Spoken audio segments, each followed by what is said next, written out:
Ya, maka ada beberapa surat yang nanti kita bahas, kita bicarakan yang terkenal Bani Israel, yang berkenai dengan Bani Israel, yaitu surat Al-Qasas, surat Al-Baqarah, surat Asy-Syu'ara, surat Al-A'raf. Itu surat-surat yang berbicara tentang Bani Israel. Surat Toha. Ya. Jadi harus sabar. Kenapa? Faksusil qasasa la'allahum yatafakkarun. Kata Allah, kami kisahkan kisah-kisah mereka itu agar kalian mau mengambil, mau berfikir. Dengan kisah-kisah itu kalian mau berfikir, oh seperti itu dahulu. Jadi bukan seperti cerita dongeng, mau mengambil berfikir dan mengambil pelajaran. Faksusil qasasa la'allahum yatafakkarun.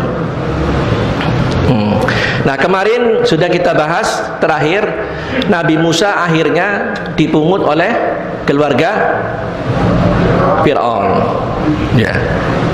Faltaqatahu alu Fir'aun liyakuna lahum aduwan wa hazanan inna fir'auna wa hamana wa junudahuma kanu khati'in. Akhirnya ini yang kemarin, Nabi Musa dipungut oleh keluarga alu Fir'aun, keluarganya Fir'aun. Supaya apa? Agar nanti Nabi Musa itu menjadi musuh.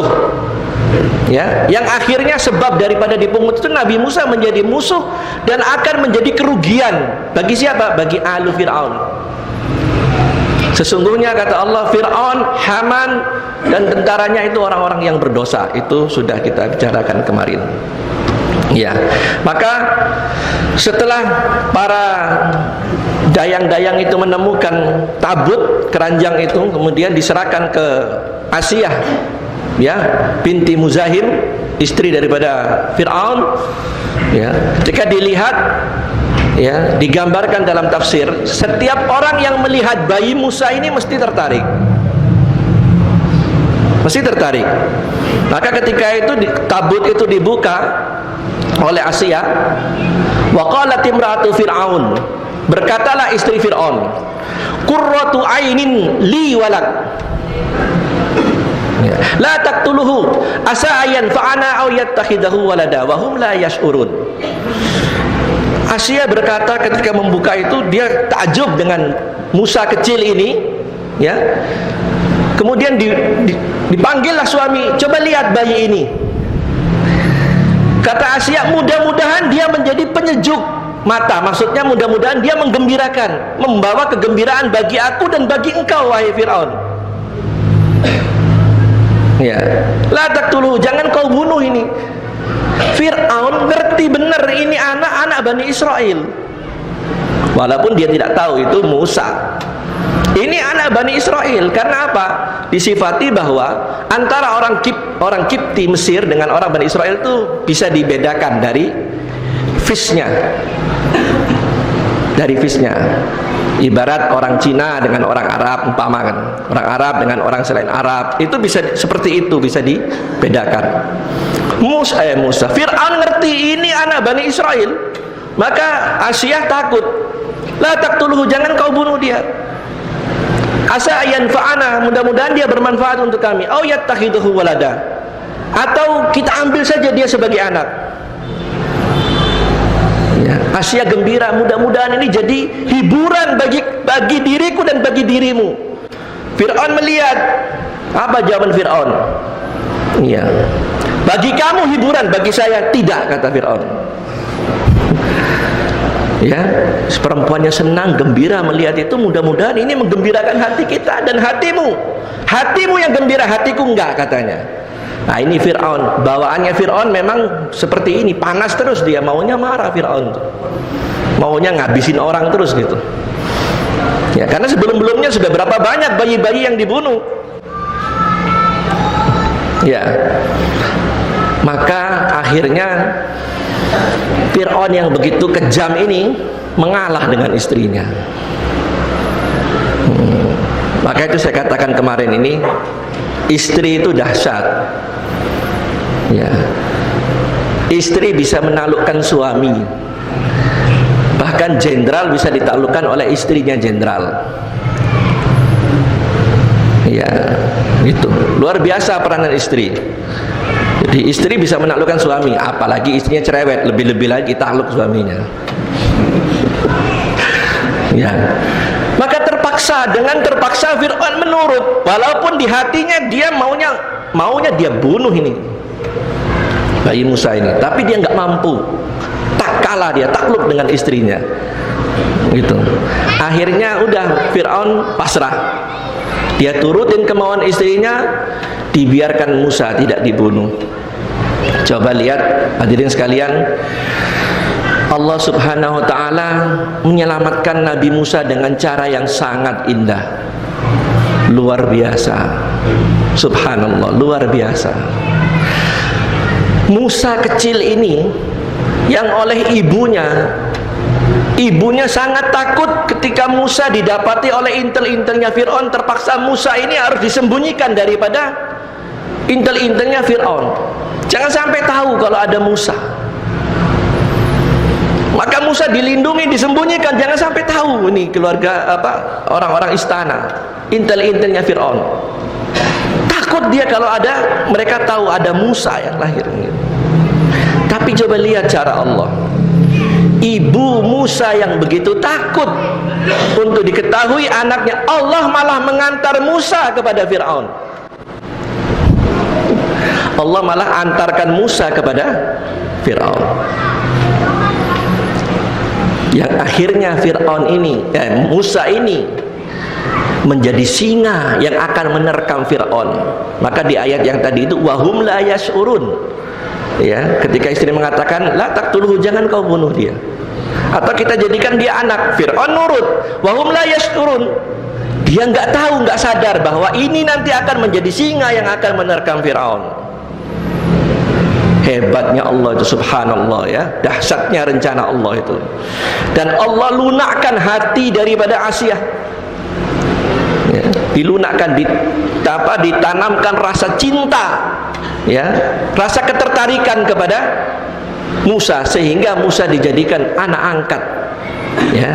Maka dalam pembahasan masalah ini orang sepakat bahwa memang Allah mentakdirkan Fir'aun dengan istrinya mandul, nggak punya anak, sehingga nanti Musa lah yang akan dijadikan anak angkat ya, anak angkat Fir'aun, yang nanti dalam pembahasan ke depan Fir'aun itu akhirnya mengaku sebagai Rob.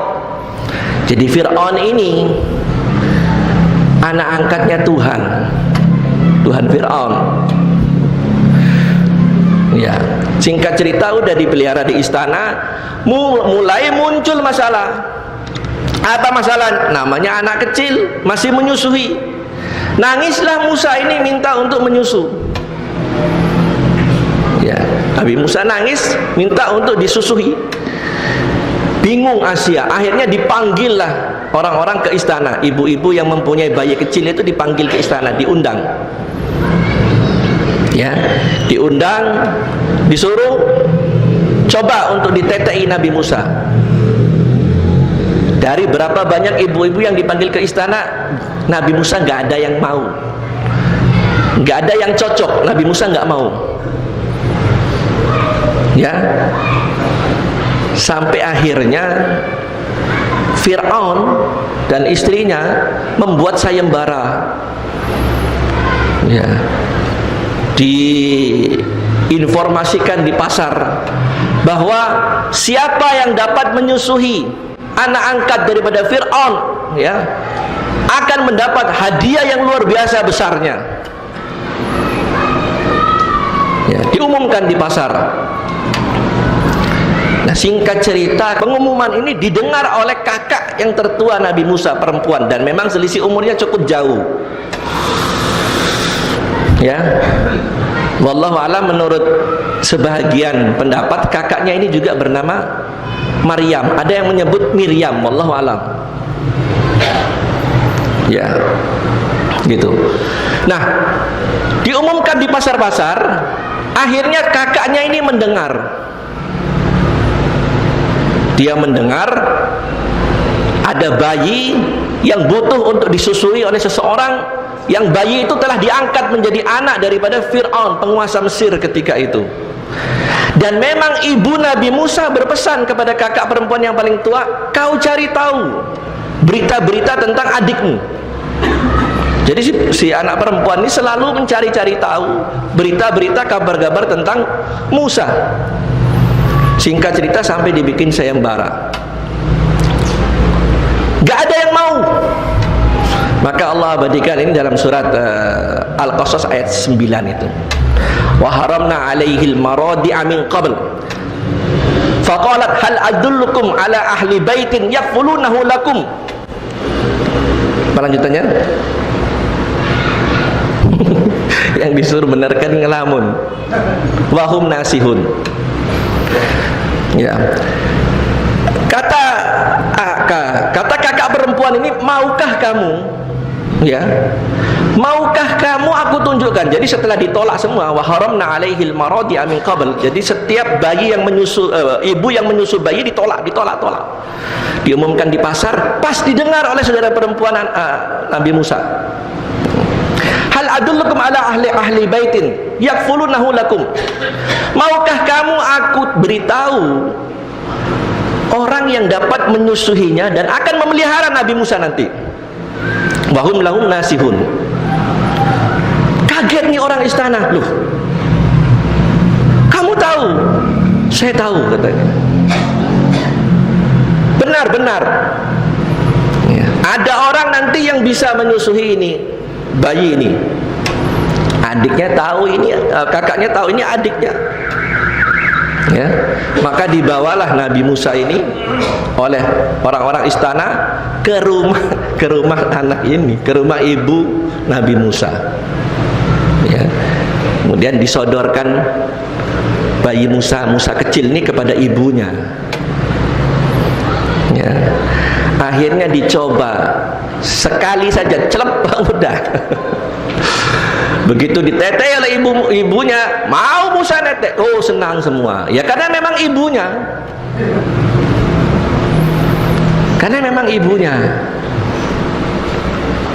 Ya. Akhirnya gembira orang-orang yang diutus ini, pulang diceritakan ke istri Fir'aun. Ya.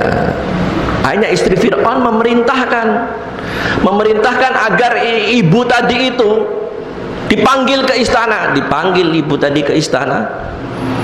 Sampai di istana, kata istri Fir'aun, kamu tinggal di sini, kamu, suamimu, anakmu tinggal di istana ini. Saya akan gaji, saya akan penuhi kebutuhan hidupmu. Kau susukan anak angkat saya ini. Ada ibunya sendiri. Coba lihat cara Allah. Wa haramna 'alaihil maradi'a min qabl. Allah cegah Musa untuk menyusu pada wanita-wanita yang lain. Cerita mana lagi yang lebih hebat daripada cerita ini? Luar biasa. Ya, akhirnya justru ibunya sendiri, ya, yang menyusui Musa. Ibunya seorang miskin, ya, orang yang bukan dari keturunan Kipti, orang yang ditindas. Ya, akhirnya tinggal ke istana, diminta oleh istri Fir'aun tinggal di istana, dijamin semua fasilitasnya. Ya, maka kata Allah dalam ayat ke-12 itu, faradatnahu ila ummihi kay taqarra ainuha wa la tahzan wa li ta'lamu anna wa'dallahi haqqun walakinna aktsaruhum la yash'urun la ya'lamun. Ya, kami kembalikan Musa kecil ini kepada ibunya. Ya, faradatnahu ila ummihi kay taqarra ainuha, agar ibunya yang tadinya bersedih itu, susah sekali memikirkan anaknya, gembira, wala tahzan, dan tidak lagi bersedih. Coba lihat, ya, luar biasa indah kisah ini. Ya, dan supaya kata Allah, supaya dia tahu, ya, bahwa inna wa'dallahi haq, bahwa janji Allah itu benar. Allah nggak pernah bohong.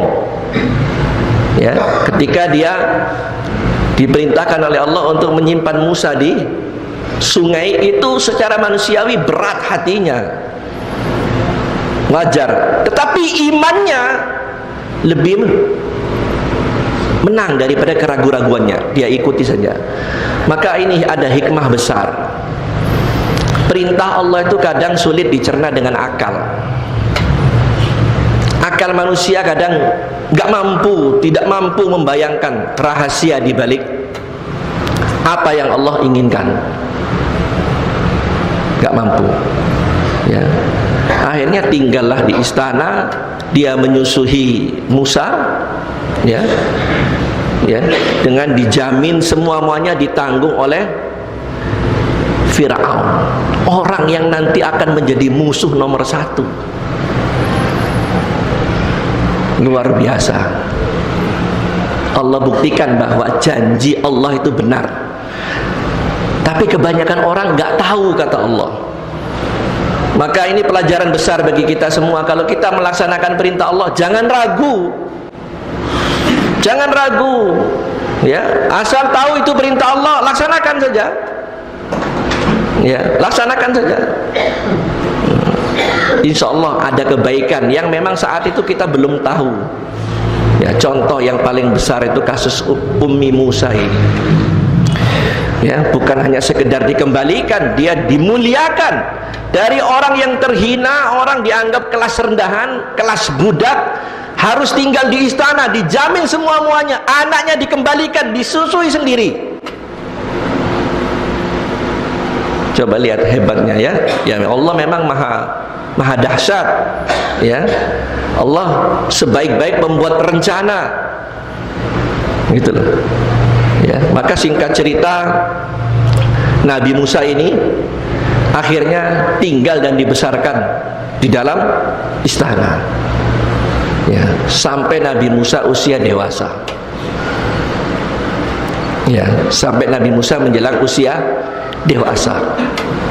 Nah, coba dibaca ayat 14-nya itu. Setelah faradatnahu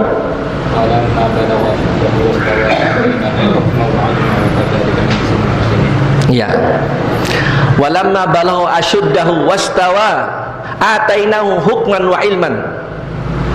Ya, ketika Nabi Musa sudah cukup umur, ya, sudah balik, sudah cukup umur, ya, dan sudah sempurna akalnya, maka kata Allah, atainahu hukman wa ilma wa kadzalika najzil muhsinin.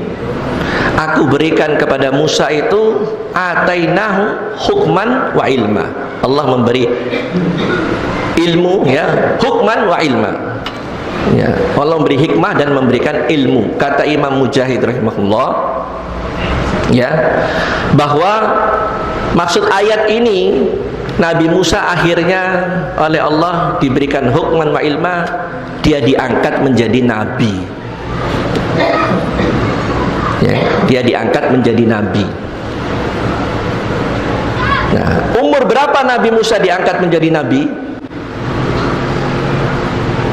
Dan berapa lama Nabi Musa dipelihara oleh Fir'aun? Dari bayi, ya, dari bayi sampai dewasa.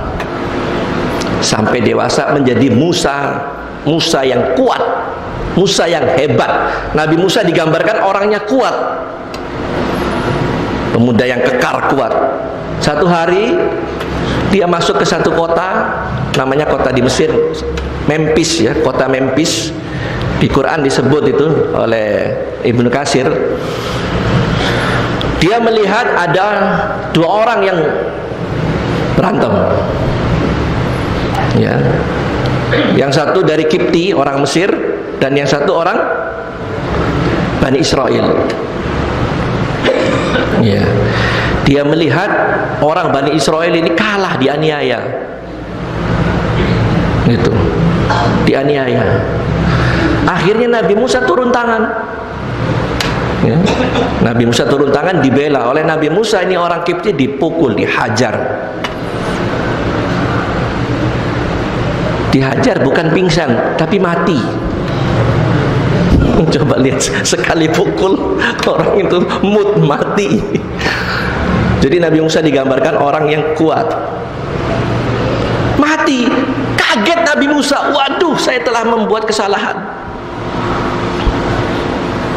Ya, Nabi Musa ketakutan, dia telah membuat kesalahan. Ya, Nah, akhirnya Nabi Musa pulang dalam keadaan menyembunyikan ketakutannya. Ini orang-orang sudah mulai ngomong tapi belum tersebar.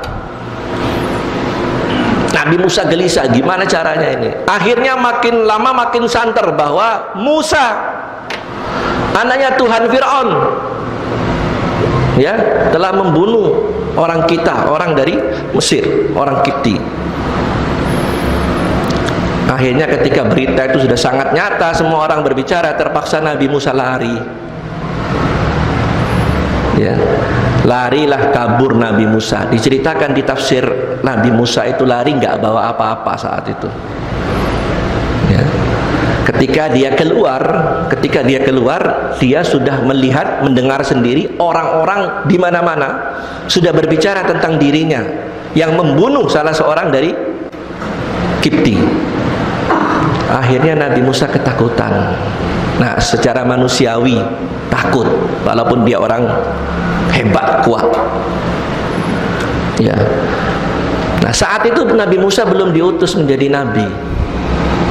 Nah, ini supaya tahu. Ya, maka Nabi Musa akhirnya kabur.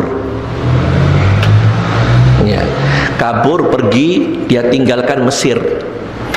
Kemana dia pergi? Kemana? Ya, kemana? Sulawesi. Ke Madian. Madian, bukan Kalimas Madia.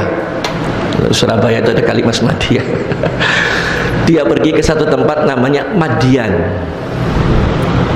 Gak bawa apa-apa. Bahkan diceritakan gak pakai alas kaki, gak bawa bekal. Gak bawa bekal.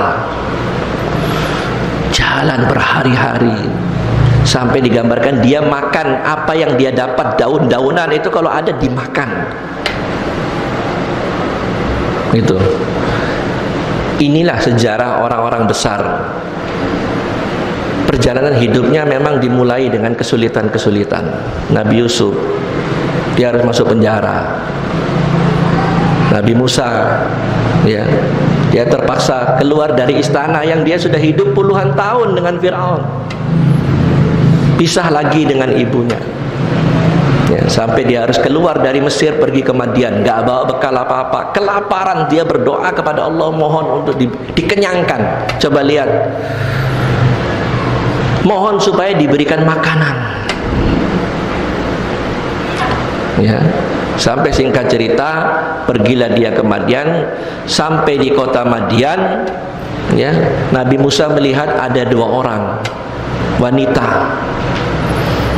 Ada dua orang wanita yang sedang ngantri untuk mengambil air. Ya, ngantri untuk mengambil air.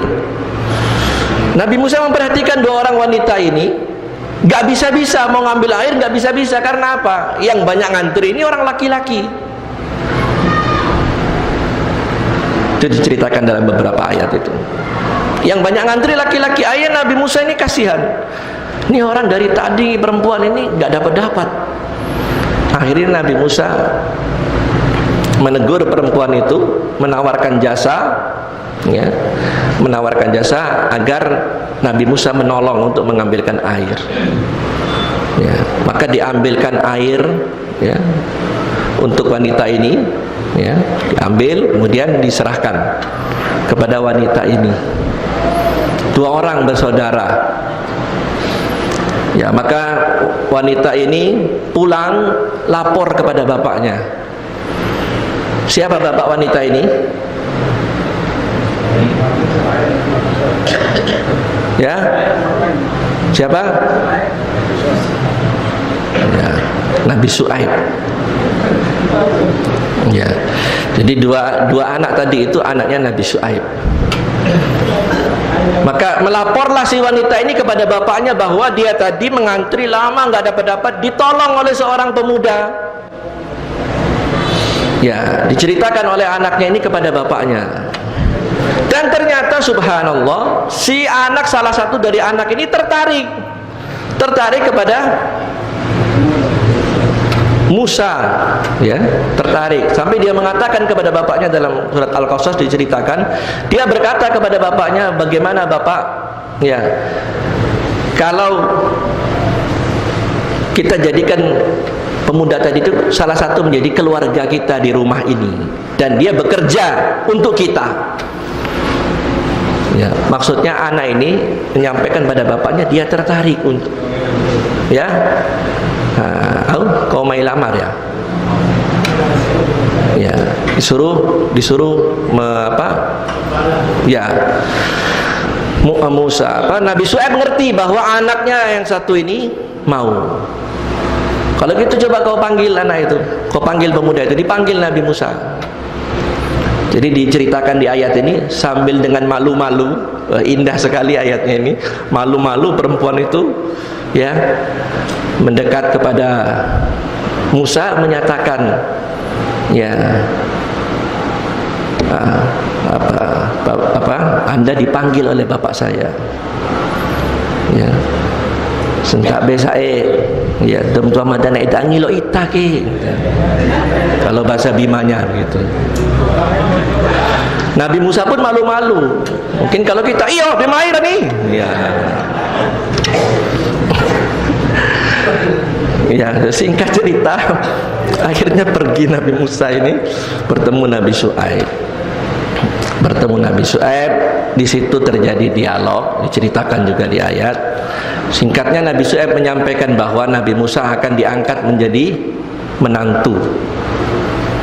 Ya, Nabi Musa akan diangkat menjadi menantu. Tapi dengan syarat. Apa syaratnya? Ya, Nabi Musa harus bekerja untuk keluarga itu. Ya, disebut ada dua versi, ada yang mengatakan 8 tahun atau 10 tahun. Kerjanya apa? Entah di piara kambing, menggembala kambing. Ya, bukan seminggu, 10 tahun. Nabi Musa mau. Inilah para nabi itu memang sudah didesain oleh Allah, orang-orang yang tahan uji, orang yang sabar. Nggak ada nabi yang nggak sabar, tahan uji, sabar. Gitu. Ya, singkat cerita akhirnya dinikahkan dengan syarat maharnya tadi kerja 10 tahun. Ini mahar perlu dicoba sekarang ini. Ya, nah gitu. Nah, singkat cerita, nikahlah Nabi Musa dengan anak Nabi Syuaib. Ya, karena lama, ya sudah lama nggak pulang lagi ke Mesir, Nabi Musa mulai teringat kampung halaman. Ya, ingatlah Nabi Musa ke kampung halamannya Mesir untuk bertemu keluarganya. Ya, azan.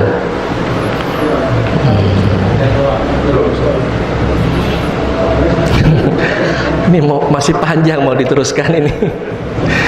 Ya, singkat cerita nanti kita lanjutkan. Nabi Musa setelah nikah, akhirnya Nabi Musa dengan istrinya ini minta izin untuk pulang kampung, dan oleh Nabi Syuaib diizinkan. Nanti di tengah jalan ada satu peristiwa besar. Ini yang penting. Tapi kalau saya lanjutkan ini panjang. Insyaallah kita sambung